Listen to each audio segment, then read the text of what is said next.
當全世界嘅雨林同森林正在以驚人嘅速度消失，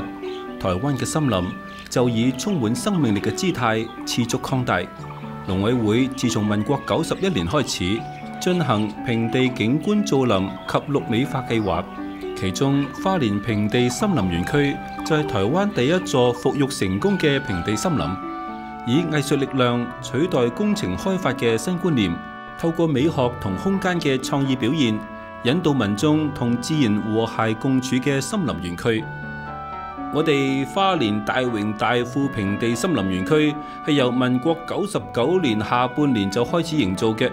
遊樂區就唔一定要喺山上嘅，平地亦都可以有一個森林遊樂區。我哋裝置藝術嘅構想就係嚟到平地森林園區，全部都係森林嘅感覺，比較冇其他嘅嘢出現。所以我哋將裝置藝術咧亦都納入嚟，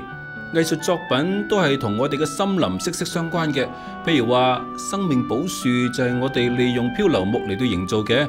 我哋請周邊社區嘅小朋友啊、大朋友啊，仲有藝術家一齊嚟創作，營造出唔同嘅生命。喺單車道園區入邊呢，森林入邊穿越大概係5公里。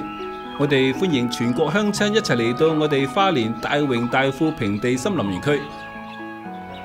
花蓮平地森林園區以新嘅藝術環境取代傳統觀光開發嘅方式，